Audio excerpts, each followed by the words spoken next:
everyone to our online event, New Year, New Operations, Run a Better Business in 2024. My name is Benjamin. I'm the founder and CEO of Asamby Consulting, and I'm doing the introduction today to lead into our amazing speakers that we have lined up for you today. Before we start, I want to give you a quick overview of who we are and why we do this. So Asamby Consulting is an operations and organizational consulting firm. We work with clients across the globe, from the service industries, from tech and other industry verticals, to optimize operations and organization, right? So our work day in and day out circulates around the question of how do I run a business well. And when we think about our clients, we typically see three different motivators, three different reasons of why our clients engage in operational improvement. And they're very different in nature. The path to achieving them is often very similar for our clients. So first of all, especially for smaller organizations, owner-led companies, the one goal is peace of mind, right? And peace of mind could also just mean you being able to take a vacation, right? Without having to worry that the business is breaking down. You being able to work normal hours without spending 60 or 70 days a week on and in your business, or just you being able to enjoy time outside of work with your head and your mind unplugged from work, right? So building stable operations, stable execution, eliminating the need to firefight helps with peace of mind, helps with really, achieving a better work-life balance as an entrepreneur, as a business owner. So that is typically the motivator complex number one. Number two is just really growth, right? So we want to build a large business. We want to grow further. We want to add more clients. We want to add more revenue. We want to grow the business. And oftentimes our clients are in a phase where they have grown a lot, they are growing a lot, or they're about to grow and need to stabilize operations, right? So there's often this feeling that you can't continue to operate the way you do if you want to add more clients, or that you have to consolidate after a growth spurt, right? So growing a business requires you to really constantly work on your operations and fix operational issues as they pop up. And something we often tell our clients is that obviously in business you get rewarded with bigger problems as a reward for solving smaller problems, right? So you solve one problem, you have the next one. You grow from 10 to 50 to 100 employees, and the problems just really change and become more complex to solve, but you're never done with operations, right? So as you grow your business, as you grow your business unit or your function inside a business, you'll constantly have to work on operations, right? And then lastly, it's the good old dollars, it's the bottom line, right? So we have peace of mind, we have growth, and now the question of how much of what we make do we keep, right? And keeping obviously a lot of the money that comes in top line means that you have to spend little to deliver excellent value to your clients and customers as you operate, right? So operational efficiency is the third major trigger of why clients work with us and what they want to improve in their business, where they want to know how much does it cost me to service a client, how much does it cost me to deliver a unit of whatever they're doing, and then how can we improve that? How can we lower that cost that we need that we occur when delivering value to our clients, right? So one of these three things is typically the reason of why clients want to improve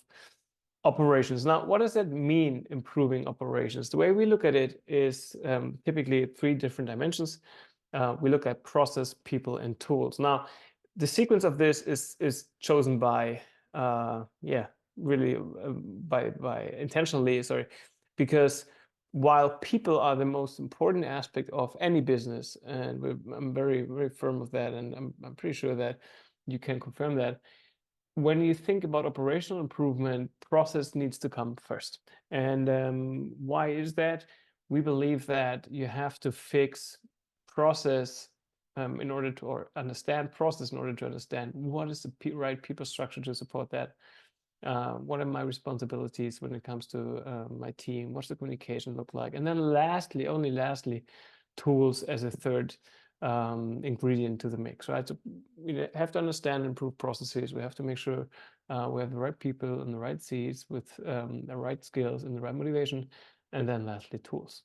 So these are the three topics that we want to discuss over the next 3 days. We have 2 speakers lined up for each day. Today, right after this, we're going to hear Drew Schweppe, who is the head of international ops at SearchTides, a search engine optimization company operating out of Toronto in Canada.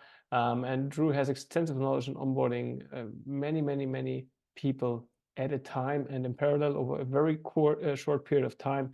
And out of that experience has developed a system, a process to use for onboarding that at the same time allows you to improve your processes.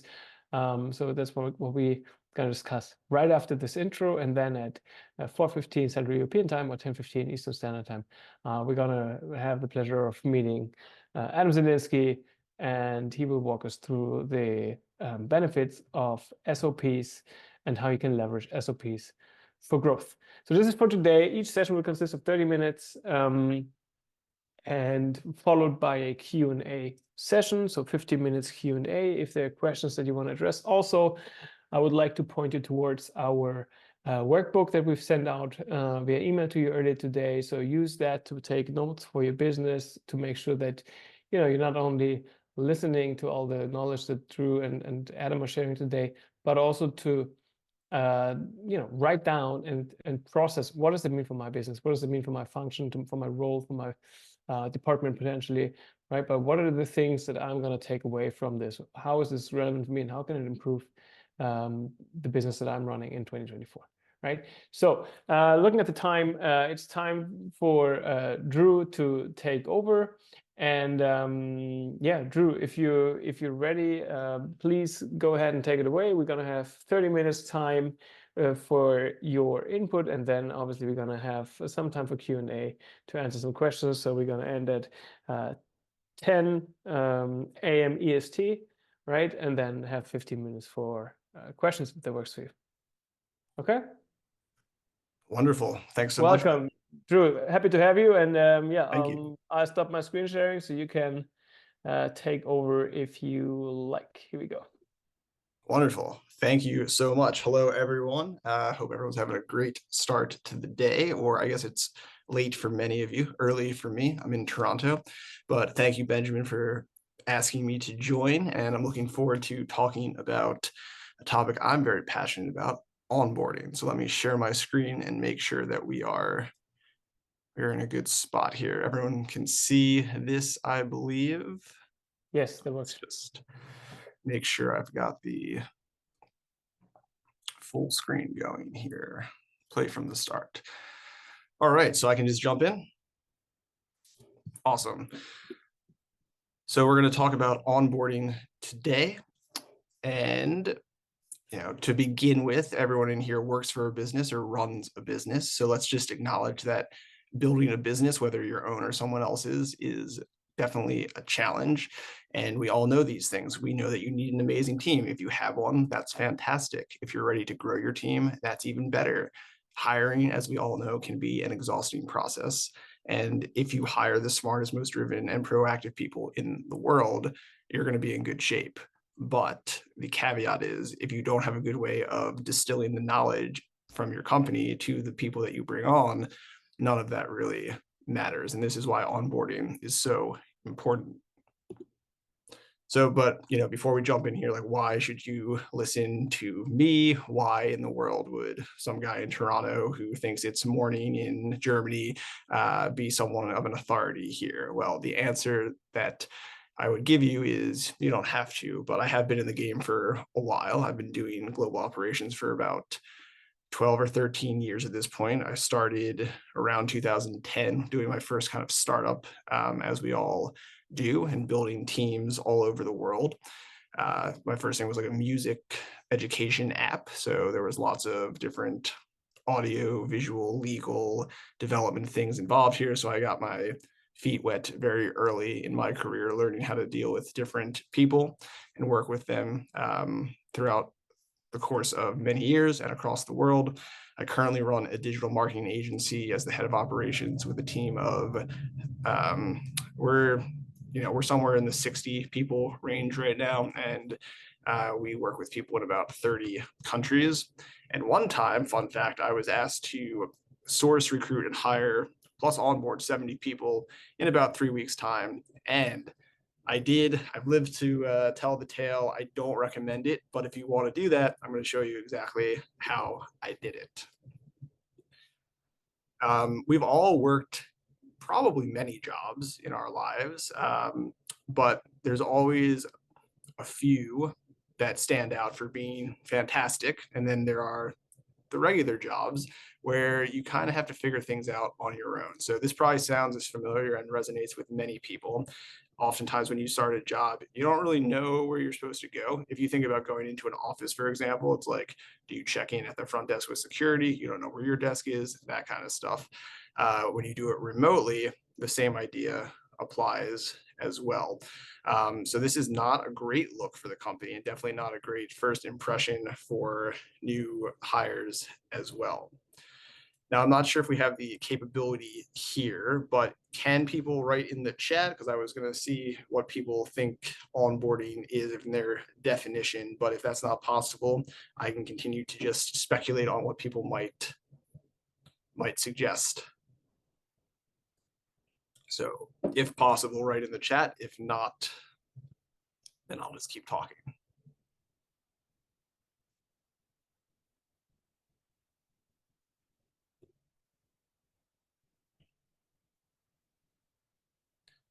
Not sure, maybe we're getting some answers come in. Let's see. Chat. All right, well, not seeing that, but most people will say onboarding is essentially training your team. And for me, that works. But I think that if that's your entire explanation, then you're missing out on several opportunities. Onboarding is not only an opportunity to make good impressions for your new team members and obviously get them up to speed on what needs to happen, make introductions and all of that. It is also the opportunity to go through and reassess your existing processes and make adjustments as necessary. So what onboarding looks like at SearchTides, excuse me, the heat is on and it is snowing. It's a strange time this morning in Toronto. What onboarding looks like at SearchTides. So when you work at SearchTides, this is kind of what it looks like from both sides of the spectrum. You've got your hiring manager and you've also got your new team member. They both start around the same time, but it's a lot more leisurely for the hiring manager. The hiring manager, as I'll explain in the next slide, kind of starts the day, strolling in as normal, checking emails, having a coffee, chatting with colleagues, doing whatever they normally do. At SearchTides, the person that is training the new hire is not really affected in their day-to-day immediately. What you'll see is that the team member, by the time you meet with them, has logged into all of their computer programs. They've opened their email, all the tools are already set up. They reviewed the trainings and they finalized their HR forms, clear understanding of what the day, week, and several months are going to look like. And the best part of this is that your internal team is also undisturbed and they've already leveled up their processes. Now, the question is, how do you do that? And this is just a simple, funny little acronym I've put together, but this is what we use at SearchTides, and this is what I've used in the past and we use in the future. It's the simple onboarding method, and we're going to walk through that now. So if we look at this little chart here, you can see what I would consider a traditional onboarding versus a simple onboarding process here. Traditional, you know that you're going to meet with somebody at some point, and it's probably scheduled. If that happens, amazing. Throughout the week and months, you're going to shadow the team. You're going to do some one-on-one learning, and you're going to be told, oh yeah, I've got this thing for you to read. I've got to find it. Just give me a couple minutes, and it's just not going to be organized. And then you're going to run into situations like, oh, you don't know that yet, and you're not going to improve your systems. You're just going to reinvent the same wheel. Now, when you look at a simple onboarding process, you have everything already scheduled, the task assigned. If it's not scheduled, it's assigned for you to schedule. You're learning by actually using the tools that the company uses. It's an autonomous setup. You update your SOPs and trainings before the person gets here, so that you've already made sure, you've audited your systems. Is this the best way? Is this the most current way? And you've made adjustments for your team before the new person even gets there. And then, you save your meetings for questions, and the systems have already been improved. We don't like to waste meetings for things that can be done asynchronously. We would like meetings to be high-level touch points and diving really deep into things that you have questions about. So what is simple onboarding? A simple onboarding process is a successful onboarding process, and that is structured and it's immersive. It's also measurable. It requires preparation, a continuous loop for open feedback, and clear expectations. So again, structure, immersion, measurement, preparation, loop for feedback, and expectations. If you follow this, you're going to be set. Your team's going to thank you, both the people that exist, the people that are new. So I urge you to consider adopting some of these principles, if not all of them.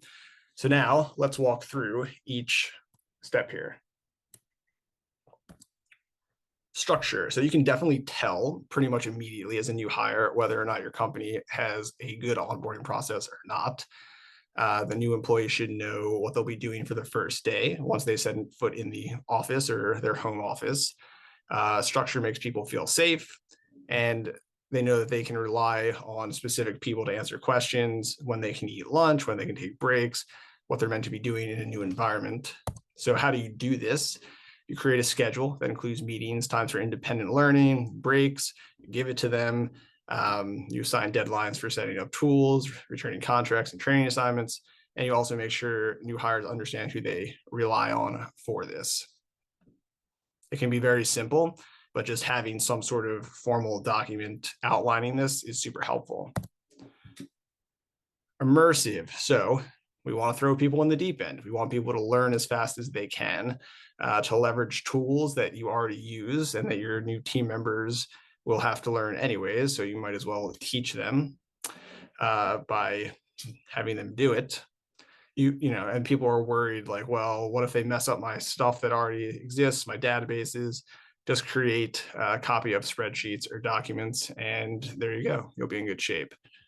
Also, important to invite new hires to meetings, even if it's not their department, so they get an idea of how the culture works.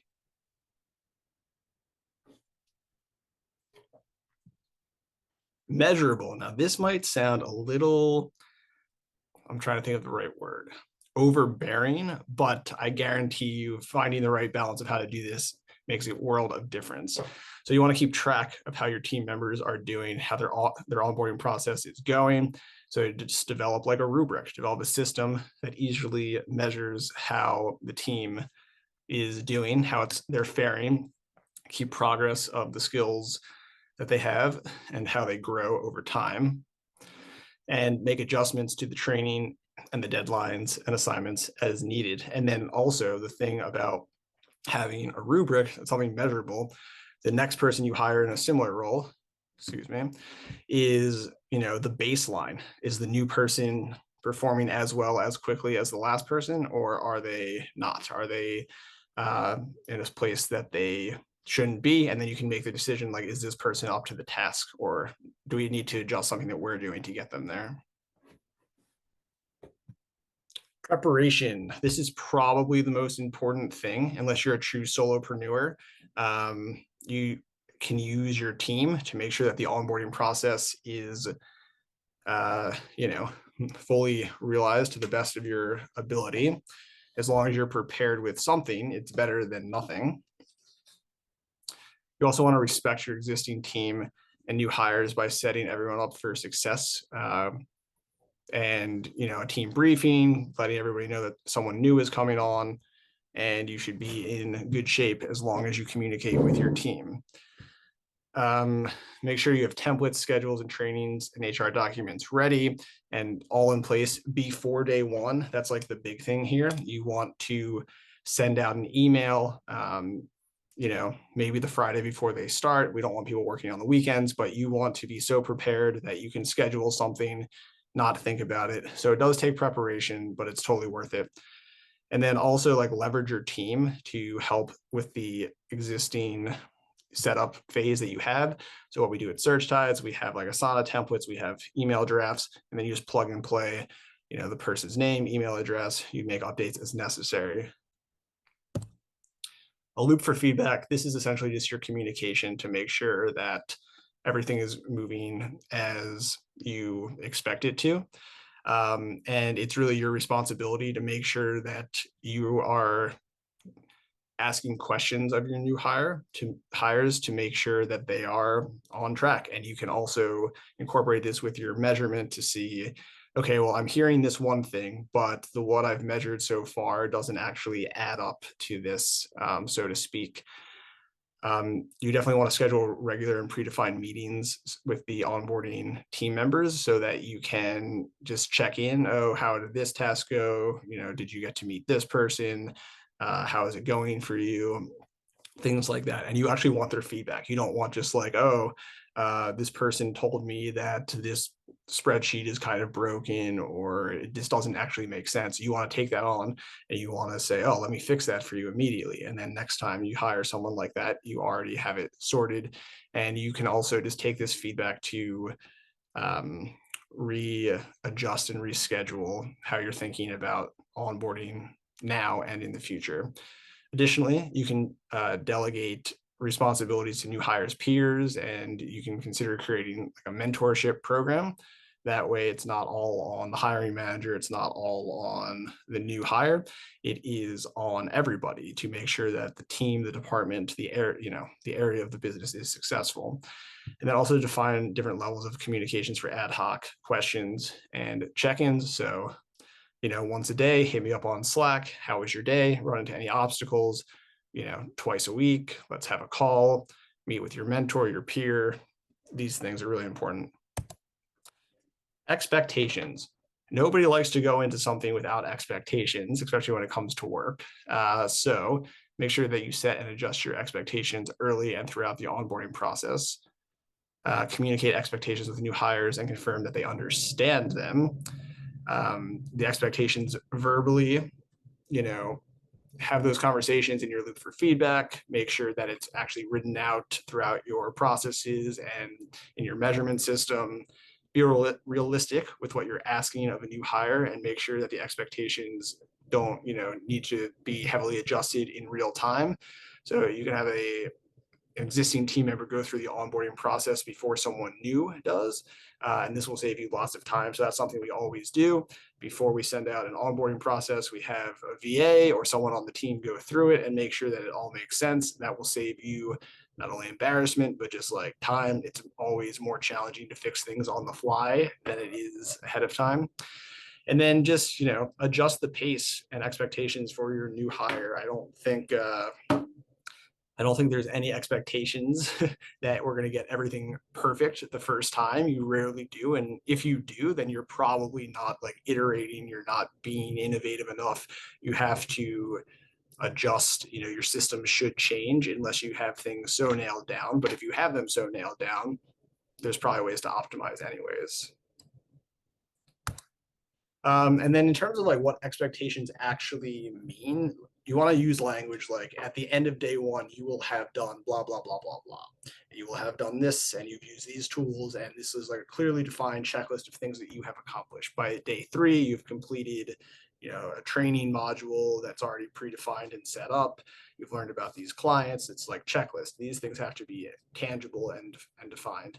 And this is just some additional examples here by day 5, by day 7, by month 3, just put it all out there and then hold yourself accountable as well so that you can have something to point to. It all ties in. So there's the onboarding process, but the onboarding process needs to be tied to the job description. The job description needs to be tied to the company's objectives and goals.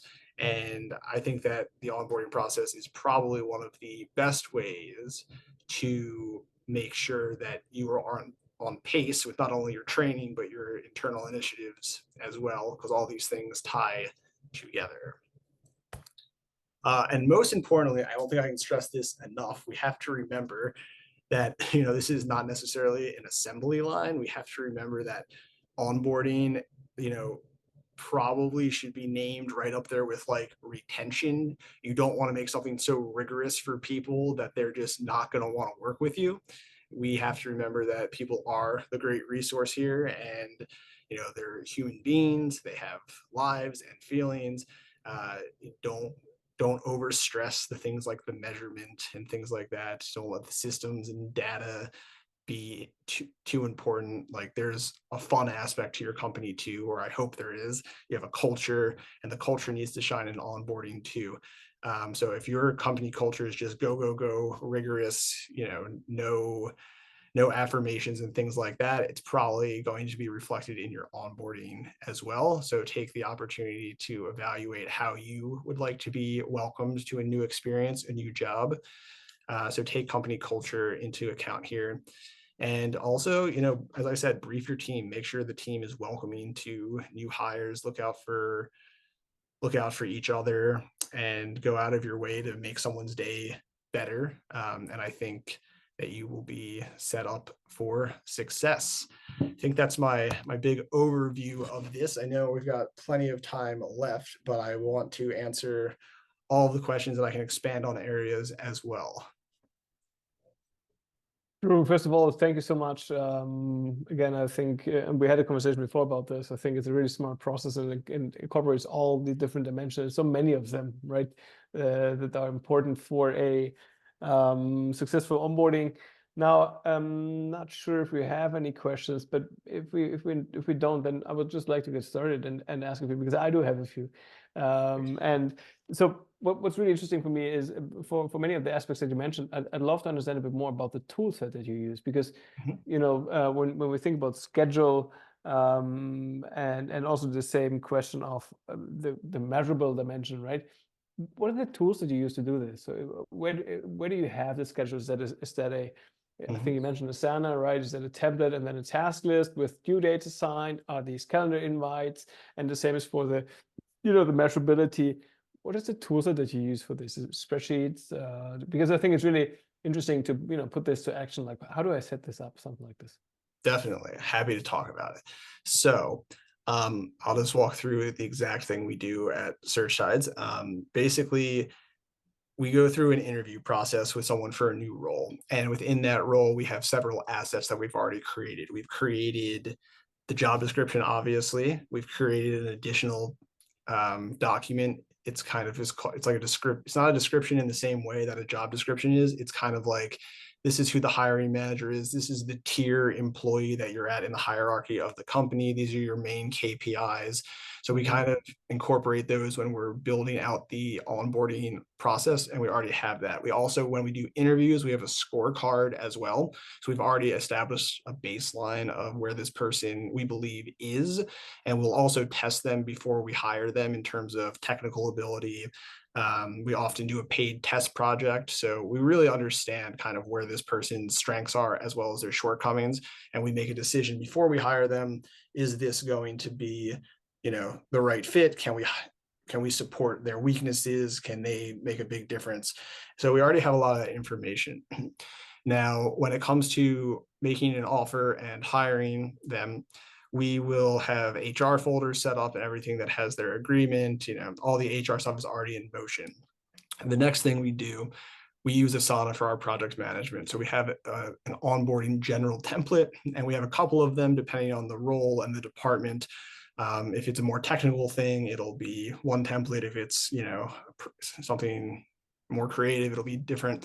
But we basically use that and make a copy of it. So we're in Asana, and then in Asana, I don't usually use the typical Kanban board where it's like to do, in progress, done. It's like HR, Mm-hmm. on site for SEO, link building for SEO, these kind of things. So Mm-hmm. under HR, for example, we'll link all of the forms, the tax documents, the employee handbook, and things like that. And we'll go through it and do that. And so all you have to do is you look at your Asana board, you know exactly what to do. But in addition to that, we have an email template that we set up. It goes out a couple days before the new employee is supposed to begin. So if you start on a Monday, you might get it on a Thursday or Friday, and it just sets the expectations. It says, hey, team member name, we're so excited to start working with you on this date. Your first meeting will be with this person at this time. Here's a link to the Zoom meeting. And then we say, before you start this, before we meet or you meet with your manager on Monday, please make sure that the following tools are set up. And this can all be found on your Asana board. And then in Asana, there's Loom videos and instructions on, to download Slack, for example, to download Google Suite, to get into our internal teaching courses. So you have all this set up, Google Calendar. So our stack is essentially G Suite, Asana. And that's and then we have other tools as well. So we use things like Screaming Frog, Ahrefs, and that will be distilled throughout.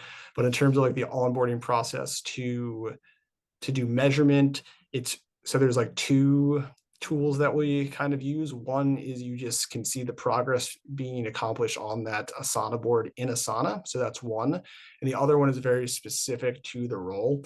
And that is usually a Google Sheets spreadsheet that we set up. Okay, so Asana using really to not only task out the onboarding steps, but to also track progress. And that also houses the scheduling, right? Because and then you operate on due dates with the Asana cards in the specific columns. Yeah, exactly. And it's in addition to the calendar is we will set up an email for them. So in that email we send to their personal email, we say, this is the last email you're going to get to your personal account. Here's your new login information. And then the next email is the one that I spoke about. So they already have their email set up. And then we'll also have invited them to a bunch of standing meetings and meetings with their managers within Google Calendar. And in Google, if we also, on one of the tickets in Asana, it's you need to meet all these people. Please use Google Calendar to schedule a time with them. Here's a video of how to find their calendar and do that, so that they've not only learned how to use the tools, but it's already in the system too, so that the new team members see it. We'll give them a PDF of their first week too, of a printout of what their schedule looks like. And to what extent, because I mean, it's quite a, well set up preparation, right? Where they get the same information in multiple places and it's all linked. To what extent is that manual work for you, and to what extent is that automated? In terms of calendar stuff, or let's say the setup sequence, with the email, the PDF they get, the tasks that they have in Asana, and also access to all these things. So based on the templates, obviously that's a quick manual step, right? But for scheduling meetings with the hiring manager and stuff, is that is all done by the employees? So it's more or less hands-off for you from an admin perspective? Is that... Yeah, so from the admin perspective, all we do is the template email, and we adjust the Asana template and probably schedule the first meeting. I'll tell the project manager, invite this person to stand up every day, start, and that. So that's already done. And then it's really on the new team member to do the rest themselves. So it's totally hands off for us. And if they have questions, sure, we'll chat about it, but no one ever does. Okay, it's good. That's a good thing. Presumably, it's a good thing. So very cool. Another question that I wanted to ask. Now, obviously, there's a lot of well thought out setup and prep work that goes into that. But from let's say the different modes of onboarding, what is you'd say at SearchTides, what is your mix that you use, or basically, or that one that you would recommend between the different things you could be doing for onboarding, and maybe the major buckets could be, work shadowing, could be learning on their own time with resources you provide, could be mentoring and just meeting people, and could also just be, as you call it, throwing them into the deep end, right? Getting them to work. So what would you say between these four things, where mentoring and shadowing might be a bit similar, but what's the split that you use or that you found to be healthy in onboarding? And it probably depends a bit on the role, right? But what's your split between these different modes of onboarding? Yeah, that's a good question. So we believe that time is the most important thing at SearchTides. So with that in mind, we try to make everything as autonomous as possible. So for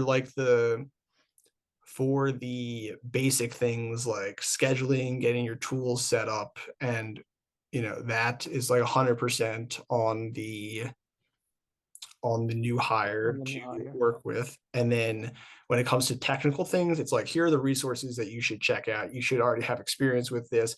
But when you need to learn how to do like what's called in SEO, we call it a page tune, which is just optimizing what's already on a web page, changing it so that keywords are more favorable to Google or something like that, as an example.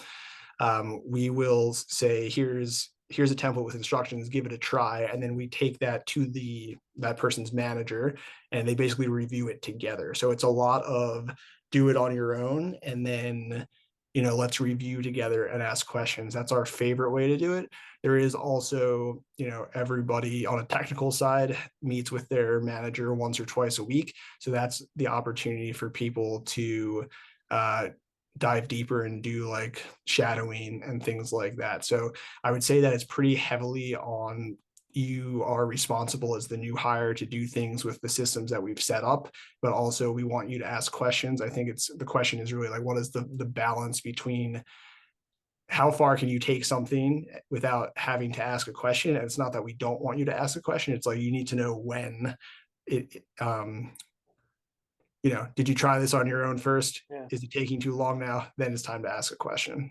Yeah, so it's qualifying questions, right? People, you want them to try, you want them to really arrive at the point where they have to ask the question because they can progress otherwise. Okay, and then maybe another question: how long would you consider your onboarding process to be? Like, when you consider your onboarding process to be complete? Maybe it's a time thing, maybe it has something to do with specific scores or tasks completed. How long does it take typically for you? Definitely. So it varies a bit between what the role is, obviously, but in general, so blanket statement, we have a minimum of a 60-day probationary period at SearchTides to make sure that it's a good fit for everybody. And then we too, on that measurement part for each role, like by this week, they should be really autonomous in Airtable, for example. We use Airtable as well, but not for the onboarding necessarily. They should be, so like for roles that are lower down on the hierarchy chart, it's things like that. It's like by this time they should be performing as well as their colleagues in these areas. When it comes to a more managerial role, it's actually more like milestones. So it's like, this person should be leading the meeting fully. This person should have full ownership over these clients, this tier of client level. And that's how we think about it. So it's kind of a mix, but it's often milestone based, and it's not necessarily like this person accomplished this, and this. It's like they have obtained enough knowledge to be able to take over ownership of things. Okay, very, very interesting. So it's really more like qualitative gates that people have to pass through, rather than, which I often see, time-based things, right? Where people say, okay, maybe there's another check-in with the hiring manager after 60 days, and that seals the onboarding process, right? So for you, you'd say it's almost like a scorecard where you say, at least for the higher value or more complex positions, we need you to be able to do this and that. And if you can, then we consider the onboarding done. Yeah, for us, it's most important. It doesn't matter how long it takes to get where we want to go. So for example, we hired a director of a department back in August of last year. And I would say that he's nearing the end of his onboarding. It's 6-ish months because we're going to start with our lower tier clients, work all the way up to the top tier clients and things like that. So it's not a sign of you're doing a poor job or anything to that extent if it's taking as long as it needs to. But we are, there's a few scenarios that can happen. it's like, well, this is taking a really long time. What do we need to do to get us there faster? This is taking a really long time. This is not a good fit, probably. Or maybe they're done. Maybe they've already accomplished it. We need to rethink this. Yeah, so this could go both Mm. ways, basically saying we need to readjust what we're doing with that new hire, or we need to adjust our assessment of what the onboarding process or success in the onboarding process looks like. Right. Exactly. Okay, very cool. So I think and you mentioned this in your presentation, the core of it is the preparation. Right? I think that's as you mentioned. I think it's really funny because we're working on an onboarding workflow project right now with the client, and the funny thing is, once you implement onboarding, and it can be pretty simple, right? It doesn't have to be complex, but once you implement a thought through onboarding process that then also leads you to preparing a new hire starting, people are oftentimes very overwhelmed, right? Mm. There seems to be a very black and white reality when it comes to onboarding, where people, once you have onboarding in place, will tell you never experienced something like this, right? It's a very funny thing. So it's not only, I mean, good for you immediately because it gets people up to speed quicker, but it's also the first step that you can take in terms of employee experience, right? Oh, yeah. Where you basically pave the way and have the first opportunity to really great experience, which is becoming more and more important these days. I mean, it's getting more and more difficult to recruit talented people, right? So I think experience is a critical component of that onboarding plan, and clarity. And I really like that I think it was on your first or second slide. Clarity creates safety, I think it was something around these lines, right? Yeah, people feel safe with structure. Yeah, they feel safe with structure. I think that's very true, right? Because as you mentioned, nothing worse than falling into that vacuum of an unprepared first day, right? And Yeah. No, sitting at a desk that doesn't exist, right? absolutely. I mean, we are very conscious of the fact, especially at SearchTides, that the interview process takes some time. We're very grateful and humbled that people want to work with us. And I believe that people listening to this feel the same way. People have a choice, or at least should have a choice with the kinds of companies they want to work with. So the least we can do is make it as pleasant as possible, to get them excited about their new adventure with us, and having a good onboarding process to get them kicked off it's something you kind of owe to them and to their, the new team members as well. So you don't interrupt how they're already working too. Yeah, no, I think that's a great way of looking at it. You owe it to your new hires, right? And also, I mean, ultimately to yourself as a company. Right? For sure. Very cool. So let me see if there are any other questions. I don't think so. So Drew, thank you so much for that session. Now, I know that you have put what you shared today, just in much more detail, into an online course that we're gonna share the link to in our recording distribution after this webinar. And also, Sure. you were kind enough to give us a special link for our registrants here to get some discount on that online course, right? So maybe you can tell us a bit more about the course. I would assume it's really deep diving on the things that you've just outlined and on a high level, right? Absolutely. Yeah, absolutely. And happy to share it. So essentially, yeah, I've got a course for everybody to check out today, and it dives way deeper into what we talked about today.